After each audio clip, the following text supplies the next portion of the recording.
When it comes to privacy and trust, right? Privacy, as we know, is a major ethical concern, right? Or ethical issue, which we have to concentrate on, because no matter what type of organization we deal with, if we feel like our privacy is being violated, then we would be reluctant to, um, you know, have a relationship with those kinds of organizations, as I explained in the last slide as well, right?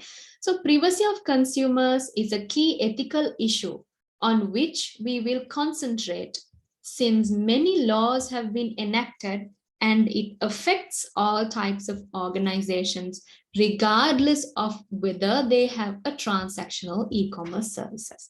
Even if an organization has a transactional e-commerce services, even if they have a very efficient, fast, user-friendly e-commerce service, even if their website is so well designed, even if their customer service spot on 100%, right?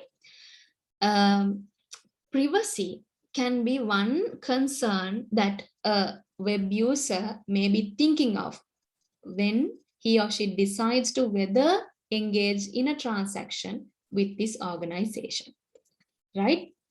Because currently there are being many new laws enacted, as well as in the process of refining and coming into the scene regarding this privacy protection law, right? Because it affects people in adverse ways, right? Many adverse ways than we can think of. And also organizations need to have a proper guideline as to how consumer privacy should be protected. What are the guidelines? What are the violations? And also, if violated, what will be the punishment for that, right? So likewise, those kinds of laws are in the process of being generated and refined continuously, right? Then we move to privacy legislation regarding privacy. This refers to a moral right of individuals to avoid intrusion into their personal.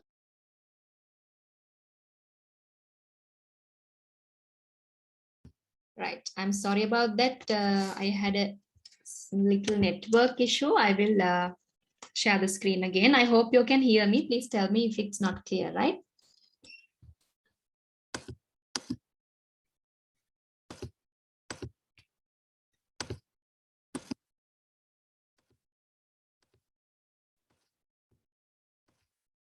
Okay, so as I was explaining, now privacy is a moral right that any individual, privacy is a right that you and me as individuals have to avoid ourselves from being intruded by a third party, right? We have a right to protect ourselves from any third party intruding into our personal affairs, right? Our personal data, our personal life, our personal information. We have a right to protect them from any unwanted third parties. If we don't want anyone to know our personal information, we have a right to protect them, right? Privacy of a personal data, such as our identities, likes and dislikes, is a major concern to consumers. That's correct, right? We don't want our personal information, our identity, what we like, what we don't like, our history. We don't want this to be compromised, right? Particularly with the dramatic increase in identity theft. Now, this has been a increasingly, talked about topic because of this identity theft, right? Using personal information to impersonate as someone else on the internet, right? Illegally using someone else's identity to represent as themselves by someone else, right? අපි නීති විරෝධීව වෙන කෙනෙක්ගේ අනන්‍යතාවයක් භාවිතා කරනවා නම් ඒ පුද්ගලයා ලෙස පෙනී සිටීමට අන්තර්ජාලය භාවිතා කරලා අපි කියනවා ඒක අනන්‍යතාවය සොරා ගැනීමක් කියලා, right? We call it identity theft. So these kinds of issues can happen when we are interacting online, because our information is out there in the open, right? Now, this can happen in commercial transactions as well. Sometimes personal data, if they are compromised, then your personal details may be used by someone else to represent yourself as them, right? And to put it very simple, even if your account detail, like financial information like that, are not compromised, right? If we think of something very simple, there are many compromises on identity and identity theft happening around us, even on social media, right? There are so many instances where people impersonate as someone else, right? They represent themselves as someone else. They steal the identity of someone else and represent themselves as someone else on social media. එහෙම අවස්ථා ගොඩක් තියෙනවානේ. අපි වෙන කෙනෙක් වගේ තවත් කෙනෙක් වෙනි සිටින අවස්ථා ඕන තරම් තියෙනවා, right? There is legislation governing that, right? There is a legislation saying that it is not right.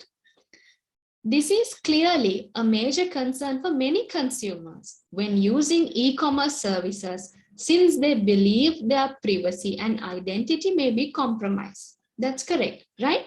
So this is a major thing that consumers are worried about, or major thing that consumers think about when using an e-commerce based service. Because if they feel like their identity may be compromised, then they will definitely be reluctant to engage in e-commerce based transactions, right? Now, what is the stance in Sri Lanka regarding this? We talked about this privacy, security, protection of individual data. Do you think Sri Lanka has legislation on that? To if we elaborate a little more on that, the legislation ගැන කතා කරාම මේ consumer data protection ගැන කතා කරන්න පුළුවන්, privacy infringement ගැන කතා කරන්න පුළුවන්, privacy rights, computer crimes, මේ ඔක්කොම දේවල් වර්තමානයේ වෙද්දී එකට එක්කාසු වෙලා issues හැදිලා තියෙනවා. ඒතර ලංකාවේ මොන විදිහේ laws ද මේවා govern කරන්න තියෙන්නේ? Or does Sri Lanka have a legal framework like that? Do you have an idea on that? Yes. Do you know how your privacy is being protected, or do you know that you can take these legal actions if your privacy is compromised? Or do you know where to turn to if something goes wrong? Any idea? Any legislation that you're aware of? Yes? No idea.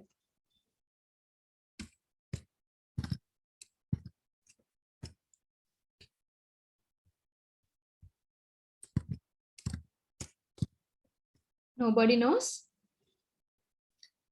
Right. So let me share something quickly with you. Now take a look at this here. Now here it talks about enabling digital laws, right? So ICTA Sri Lanka, right? This ICTA Sri Lanka, they have their own framework for governing this digitalized Sri Lanka in different aspects, right? Do you know what ICTA Sri Lanka is? You can visit this website, right? ICTA, you can visit this website and you can gain an idea of what they do, right? It covers a lot of areas in Sri Lanka regarding to this ICT, right? Many careers and career opportunities that you can be a part of, right? Many networks that you can get important references, information from, right? And also this talks about these digital laws in Sri Lanka, right? You can take a look at that leisurely. I will just run through so that you have an idea about it. My internet connection is so bad today. I apologize about it. Let's see if we can get it back on.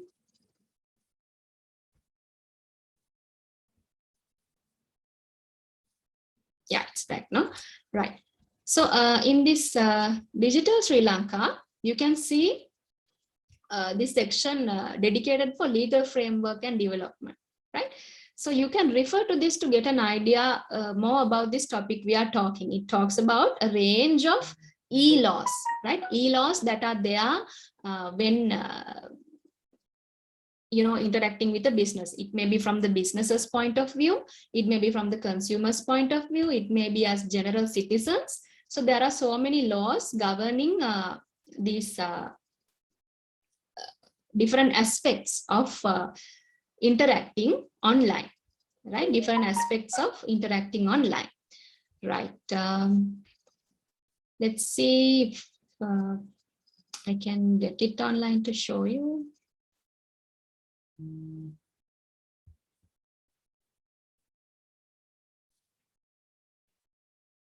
Yeah. So here it talks about different types of acts that are there, right? Electronic Transactions Act, right? And it talks extensively about how it was come to being and what it covers, right? At what stage it is now. Governing electronic transactions, there is this Electronic Transactions Act, right?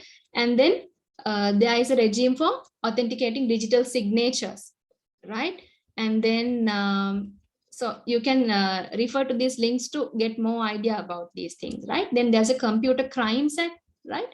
How you identify computer crimes and also how they're being investigated, what is the legislation regarding that, it details out here. And you can refer to the act. And data protection legislation, here it talks about how this personal data has become an important asset for organizations and when operating on an internet, and how it can be compromised by organizations, right? And what this legislation covers, how protection can be obtained, what sort of things that are being discussed. Now this is especially a discussion that is ongoing, right? And it is being continuously refined, and many bills are being passed through when the scope of this data protection gets wider and wider day by day, right? It gets continuously refined. Data protection laws you can have a read about, and Cybersecurity Act, right? That is also an interesting read that you can have on. Intellectual property rights, right? And there's a summary here on certain circulars and guidelines related to these policies in Sri Lanka. So very interesting read you can have a look at to widen your knowledge on what we are talking about today, right? So privacy legislation is also something you can have a lot of insights about by referring to that, right? So now we talked about the fact that personal data are being obtained sometimes illegally by companies, and privacy is being violated. So why is this personal data so valuable for organizations? Why do they tend to do illegal things by using this personal data? That's what you are going to look at now. So while there is much natural concern among consumers about their online privacy, information about these consumers is very useful to marketers, right? So although there is a lot of conversation happening around online privacy, information regarding these consumers can be very useful for people in marketing professions. Why is it?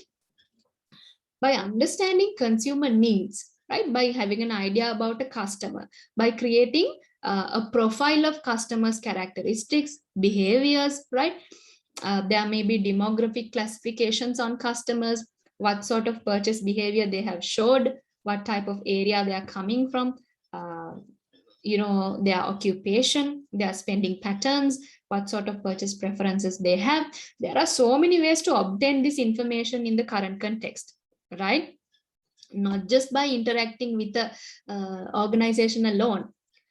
Multiple profiles maintained by a person online itself enables these organizations to gain information about people.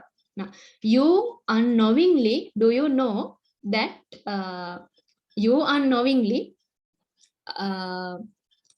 have compromised a lot of personal information about yourself. Can you see my slide? Please tell me if it's not visible, right? Because I'm having a network issue today, as I told earlier. So if the slide I'm showing is not clear, or if you can't see it, please let me know, right? So like I was saying, you maintain a Facebook account, maybe an Instagram account, maybe a Twitter account, right? So maybe you're having a different social media accounts. So do you know that your personal information is available in a lot of places like this, right? So it's very convenient for organizations to gain access to a lot of information regarding you. And it is valuable for organizations because they know who you are as a person, right? What's your purchase preference? What are your likes, your dislikes? When you hit the like button on a advertisement, when you comment on something, when you view something, when you download something, your digital footprint is all over the internet, right? What you search, all these things are being used by marketers to make profiles about you. How do you think you're getting these sponsored advertisement when you're scrolling your Facebook feed? It's through this information that marketers use, right? Do you know that it's very easy to target and publish an advertisement online, and that it's very easy to profile you in an online environment.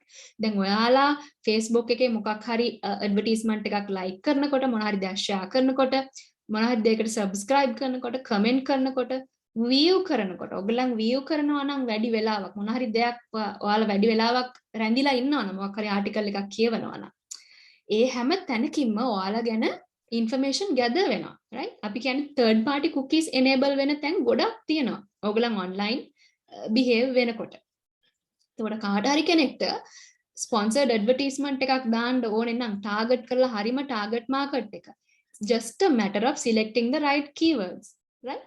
When you're selecting the audience, now if you are a person who is an admin of a Facebook page, you would know when I'm saying this, and even an Instagram account, when you're publishing your advertisement, right? Let's assume if you're a marketer, if you want to market this product or service to the best audience, it's just a simple matter of selecting the right keywords, right? If you want to target the demographic, you just type in a few keywords and it displays your advertisement in all those places, in all those accounts which have shown preference to those keywords, right? කවුරු හරි marketer කෙනෙක් මොන හරි keywords ටිකක් select කරලා ඒවත් එක attach කරලා publish කරනකොට advertisement එකක්, ඔයා ඒ demographic එකට අයිති වෙන කෙනෙක් නම් ඔයාට automatically ඒ advertisement එක display වෙනවා. So it's very convenient for marketers. So you see how important it is for them to gain access to this personal data, right? It provides easy access to you, right? It provides easy access to advertise their products and service. So the next point says, through understanding their customers' needs, characteristics, and behaviors, it is possible to create more personalized, targeted communications such as emails, web-based personalization about related products and offers, which help increase sales. Now, like I said, these communications can happen via an email, maybe through personalized web pages, right? In terms of special offers that they are offering, right? And things like that. Customized advertisements based on your past preferences, things you have liked, things you have mentioned, hashtags, right? Do you know there's a separate segment called hashtag marketing, right? If you're interested, you can have a read about it, how this through hashtags campaigns can be run, right? How they promote the visibility of organizations, and how when someone else uses those hashtags, they can be targeted for communications, right? ඔයාලා මොකක් හරි post එකක් දානකොට ඔයාලා දාන hashtag එක පවා ඔයාව next moment එකක advertisement එකක target එකක් බවට පත් කිරීමේ source එකක් වෙන්න පුළුවන්, right? So likewise, personal data are very useful for marketers to deliver these targeted communications, right? So how should marketers respond to this dilemma? දැන් customers ලගේ data protect කරන්නත් ඕනේ, marketing කරගෙන යන්නත් ඕනේ. There's a dilemma, right? There's a conflict of interest. An obvious step is to ensure that marketing activities are consistent with the latest data protection and privacy laws, right? So the only way out for them is whatever the marketing efforts they are taking, they have to be governed by the necessary data protection laws and privacy laws. They cannot violate the consumer's privacy, right? If there's privacy infringement, then they can be sued or legal action can be taken against them, right? Now, for instance, there are laws governing that if a particular organization does not ask for your consent to send these emails, to display these advertisements and additional marketing messages, then they cannot, like, if you do not agree to that, they cannot display those advertisements to you. They cannot send those marketing messages to you. Now, you may have experienced this while working online, right? While doing something online, ඔයාලට එනවා නේද messages ගොඩක් අවස්ථාවලදී සමහර websites වලට ගියාම accept all cookies, right? එහෙම කියලා එනවා නේද notifications, accept all cookies, එහෙම නැත්නම් use selection, proceed with my selected cookies likewise. ඒතර හැමතිස්සෙම කියනවා ඒගොල්ලන් option එකක් දෙන්න ඕනේ web user ට කියන්නේ එයාගේ authority එක නැතුව cookie files place කරන්න බෑ, right? User, you know about cookie files, right? We have talked about this. So they cannot send cookies to identify, to place your identity online. They cannot send cookies without your consent.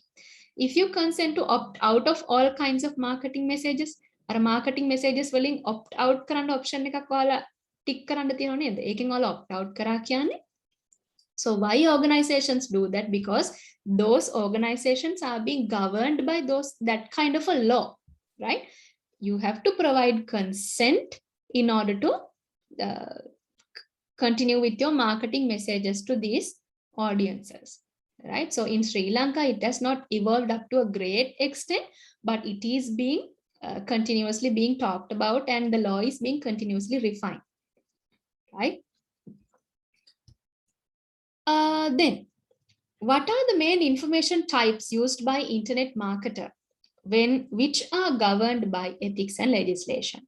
දැන් මේ ethics සහ මේ legislation වලින් govern වෙන තොරතුරු වර්ග මොනවාද? What are the information types that are used by the internet marketers to target you in this way which we talk? One is contact information and the second is profile information. I told about that a little bit also earlier. So contact information means your name, your postal address, your email address, and if it's a B2B business to business context scenario, then the website address, this may be your contact information. Then your profile information, more in-depth information about you. What does this include? Information about customers' characteristics that can be used for segmentation. They include age, sex, social group for consumers, company characteristics, and individual role characteristics for business customers, right? ඔයාගේ වයස, ඔයාගේ gender එක, ඔයා අයිති වෙන social group එක, right? දැන් උදාහරණයකට University of Sri Jayawardhanapura කියන එකව mention කරනවානේ නේ. එතකොට ඔයාව detect වෙනවා undergraduate group එකේ එක්කෙනෙක් විදිහට, මේ age group එකේ එක්කෙනෙක් ඔයා. ඔයාගේ preferences මේ විදිහයි, right? That itself helps to profile yourself, right? So these things can be used by marketers to send you very targeted messages, very targeted promotional content, advertisements, and etc. Right? So one, we talked about contact information, two, profile information. Then the third one, platform usage information about you. What does this mean? Now, web analytics, through web analytics, it is possible in the current scenario to collect information about what sort of web platform you are coming from, whether you're using Google Chrome, whether you're using Firefox, whether you're using Safari, whether you're using Opera. Likewise can be detected. ඔයා වැඩිපුරම use කරන platform එක මොකක්ද? In Sri Lanka, what is the most used platform? It's Google Chrome, right? So this platform usage information can be gathered about you, right? So then the fourth type, behavioral information on a single site. When you are using a particular website on a single website, it can detect your purchase history, items you have bought, to which category they belong, right? Your color preferences, your price preferences, all these things can be profiled, right? And it tells a lot about who you are and what you like to buy, right? Your behavioral information on a website. Then ඔයගොල්ලන් දරස් එකේ, AliExpress එකේ, eBay එකේ මොන හරි ඔයගොල්ලන් website එකට ගිහලා order කරනකොට ඔයාගේ purchase preference එක, ඔයාගේ purchase history එක record වෙනවානේ. ඒ හරහා තමයි ඔයාට promotional communications messages ඔක්කොම display වෙන්නේ. ඔයාගේ preference එක මත පදනම් වෙලා. Recommendations හැම දෙයක්ම. Then fifth one, behavioral information across multiple sites, not only on a single site. When you're switching between different websites, that also can be detected, right? This can potentially show how a user accesses multiple sites and responds to ads across sites, right? කොහොමද user කෙනෙක් විවිධ websites අතර සැරිසරන්නේ, ඒ වගේ display වෙන විවිධ ads වලට respond කරන්නේ කොහොමද, එයා ප්‍රිෆර් කරන්නේ මොන වගේ දේවල් වැඩිපුර බලන්නද, right? වැඩිපුර සර්ච් කරන්නද, ඒ වගේ දේවල් අඳුනා ගැනීමේ හැකියාව තියෙනවා. Typically these data are collected and used using an anonymous profile based on cookie or IP addresses which is not related to an individual. Now I told about cookie files to you earlier as well, right? These websites have the ability of sending cookie files containing information about those websites to your computer, right? So that when you relog, right, when you log out and when you relog, or when you re-access the internet, that cookie file gets activated, and when you visit that website again, that helps to identify you again by that website, right? That you have visited that website before and you have done these things on that website. That identification is there, right? Based on a cookies as well as IP address. What is the IP address? Your IP address is your identity on the internet, the internet protocol address. ඔයාගේ දෙට address එකක් තියෙනවා වගේ ඔයා internet එකේ වැඩ කරනකොට ඔයාට dedicate වෙච්ච IP address එකක්, එහෙම නැත්නම් internet protocol address එකක් තියෙනවා, right? එතකොට මේ data ඔයාගෙන් collect වෙන්නේ ඔයා භාවිතා කරලා, right? එතකොට ඔයාගේ IP address එක නැවත වතාවක් ඔයා internet එකට connect වීමේදී ඔයාගේ IP address එක ටක් ගාලා detect කරගැනීමේ හැකියාවක් තියෙනවා, right? So that is how these data can be collected, right? Then we are going to talk about anti-spam legislation. What does it talk about? Laws have been enacted in different countries to protect individual privacy with the intention of reducing spam. Now we talked about individual privacy related laws in Sri Lanka also a little while ago, right? So in different countries they may be different, right?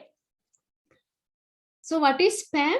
The may privacy protection laws ගෙනලා තියෙන්නේ especially මෙන්න මේ කියන spam එහෙම නැත්නම් sending persistent annoying email, මෙන්න මේ spam අඩු කරන්න කිරීමේ අරමුණින් මේ privacy laws ගෙනලා තියෙනවා. එහෙම නැත්නම් unsolicited commercial email, that means email being sent without the consent of the particular person, right? Without the authority or without the consent of a particular user, if it is being sent, then that is spam, unwanted email, unsolicited email, right? Anti-spam laws do not mean that email cannot be used as a marketing tool. This is very important. Now, when using anti-spam laws, it does not mean that email cannot be used for marketing purposes. Email can be used for marketing purposes, but under what conditions is what anti-spam laws lists down, right? Email marketing tool එකක් විදිහට භාවිතා කරන්න බෑ කියලා මෙතෙන්දී අදහස් වෙන්නේ නැහැ. භාවිතා කරන්න පුළුවන්, නමුත් මේ anti-spam legislation එකෙන් කියන්නේ භාවිතා කළ හැක්කේ මොන කරුණු යටතේද, right? මොන conditions වලට යටත්වද? Permission based email marketing based on consent or opt-in by customers, and the option to unsubscribe or opt out is key to successful e-marketing. Now this is very important, right? For email marketing to be permissible and to be accepted under this law, right, it has to be based on the consent of the users. Like I told earlier, you have to give the consumers a opt-in and opt-out option, and also a subscribe and unsubscribe option. ඒකනේ ඔයාගෙන් දැන් online environment එකකදී හැමතිස්සෙම අහන්නේ, do you wish to receive additional marketing information relevant to our organization? Do you wish to receive emails on special updates regarding our organization? එහෙම අහනවනේ. ඔයාට opt in කරන්න හැකියාව ඕන අවස්ථාවක තියෙනවා. ඒ වගේම අපි හිතමු ඔයා opt in කරලා ඉන්නවා. නමුත් ඔයාට කාලයක් යද්දී, when time passes, you realize that it's something you don't want. You get annoyed with it after some time, even if you opt in. Then they should provide the opt-out option as well. I don't want to receive any more information from you. And also if they offer subscribe as well as unsubscribe option, if you don't want to receive notifications or messages on that particular content, that facility has to be provided from the organization's end, right? So, but if companies ignore or misinterpret the law, so if they do not understand this correctly, if companies do not correctly understand this, or if they violate or ignore this law, then customers have the option of suing them, or they can take legal action against those companies, right? So that is what anti-spam legislation talks about. So last time the digital business paper talked about this anti-spam legislation, right? It talked about this area as well. Then we come to this area of environmental and green issues related to internet usage. So this is the last subtopic we are going to talk today. So we are going to look at how e-commerce contributes to sustainability. Then first point says, future state of our planet is a widely held social concern. We all know that, right? There are so many issues of environmental protection being compromised, right? Climatic changes are happening, environmental pollution is happening, and a widely held concern, right? Therefore, the future state of the planet is being talked about a lot, right? In international summits, in many international conventions and gatherings, conferences. So technology is generally seen as detrimental to the environment, but there are some arguments that e-commerce and digital communications can have environmental benefits. Now, usually, although technology can be seen as something which has a negative impact on the environment, also, on the other hand, there are arguments saying that these types of digital new communications and e-commerce can be beneficial for the environment, or can help to protect the environment, right? Companies can sometimes also make cost savings while positioning themselves as environmentally concerned. And also companies have the ability of having cost savings, making cost savings, by positioning themselves as an environment that protects the, as a company that protects the environment, or as being held out as a environmentally responsible corporate citizen, right? Now, for example, these many banks, for instance, they have introduced green banking initiatives, right? Self-banking options have been introduced where they encourage to reduce the resource wastage, right? Where transactions can happen online and the wastage to the environment is less, right? There is less paper waste, for example, right? So likewise, even in supermarkets, they try to practice this, right? Bring your own bag, right? Without using polythene, likewise. So we are now going to look at 6 different reasons why people believe, why some group believes that e-commerce is green. One is lower emission of carbon dioxide. So that is obvious, right? So if you don't have to travel somewhere, then maybe via your personal vehicle, then you are not emitting carbon dioxide to the environment. Then you are contributing to protect the environment. So why do you have to travel? Because it's something that cannot be online. For example, let's say you're going on shopping. You are emitting carbon dioxide, right? But if you decide to buy online, this can be altogether avoided, right? It leads to less usage of vehicles for shopping. So therefore, there will be lower emission of carbon dioxide. Then the second one, lower inventory requirements. That means the trend towards pre-selling online, that is taking orders for products before they are built. We also call this make to order concept, right? You make something only once it is being ordered by the consumer, right? You respond only to what is being demanded by you. You manufacture to cater the demand requirements. So this happens. When this happens, what is the benefit? You have to produce only what is being required. So this, as implemented by Dell, avoids the production of obsolete goods that have to be disposed of if they don't sell. So this reduces the overproduction, and also by stopping an unwanted production, you can reduce that obsolete or unwanted or wasted product that will not be demanded by consumers. So if they don't sell, you will have to dispose of those products to the environment, causing environmental pollution, right? With associated wastage in energy and natural resources. So this extra production, you will be wasting resources, and also there will be wastage coming from your organization as a result. This can be altogether avoided. Third reason, fewer printed materials. Online e-newsletters and brochure replace the physical equivalent, so saving paper and distribution costs. That's true, right? So what is paper made of? Essentially, you have to cut down a tree to make paper, largely, right? There are alternative methods for producing paper now, which is experimental, but largely still paper is made using wood, right? Using trees, cutting down trees. But these online forms of advertisements, newsletters, brochures by them, what happens when you're promoting your business online? You are printing less, right? That means you are contributing to save the environment, right? And also saving the trees, right? Then the fourth reason, less packaging.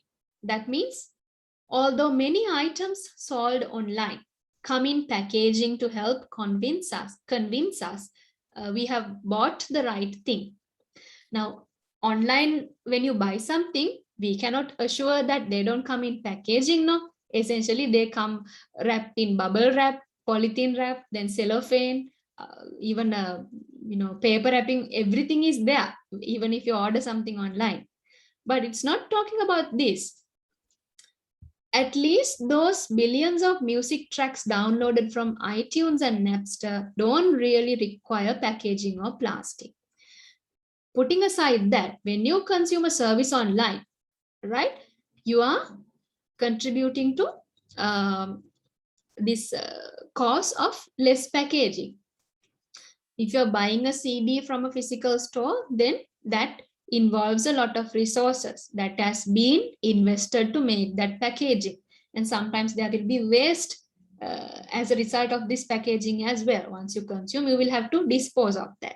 But when you consume something online, you're listening to music online, you are browsing movies online, there is no this kind of wastage and there is no resource wastage on packaging. Then fifth one altogether, less waste. We have talked in the previous points also how this contributes to less waste. Also, this point says across the whole supply chain of procurement, manufacturing and distribution. We talked about supply chain under MIS as well. So across this supply chain, the internet can help to reduce product and distribution cycles, right? Product cycles and distribution cycles can be reduced using internet. Some even claim that auction services like eBay and Amazon Marketplace, which enable redistribution of second-hand items, can promote reuse, right? So one thing, by reducing these distribution cycles and production cycles, you contribute to generate less waste and less resource wastage, right? For unnecessarily lengthy product cycles and distribution cycles. And also there are these second-hand markets in places like this eBay and Amazon. And also you see it in many platforms today, right? Second-hand markets promote karanawane online godak thanwala දැන් ne. So even if you go on Facebook or Instagram, if you search, you will be able to find such things. So this once again contributes to less waste, right? Promotes reuse, therefore it results in less waste, right? Then the sixth one is dematerialization. Dematerialization, right? The requirement of lesser amounts of material, right? Why does this happen? Better known as digitization. Now this dematerialization happens because of this digitization. This is the availability of products like software, music, and video in digital form. So when you consume products and services in digital form, there is no material requirement to manufacture those. No, when you listen to a song online, now material is not required to manufacture that, no, right? So there is dematerialization altogether, right? It's in a digital format, consumed online, and the consumption, once the consumption is over, there will be no resources wastage, and it helps to contribute to this cause of dematerialization in terms of protecting the environment, right? So those are the 6 reasons why it is generally believed that e-commerce is green, right? Lower emission of carbon dioxide, lower inventory requirements, fewer printed materials, less packaging, less waste, and dematerialization, right? So that about brings us to the end of today's discussion. Do you have any questions for me? Any clarifications that you would like to make? Yes? Anything that you want to know?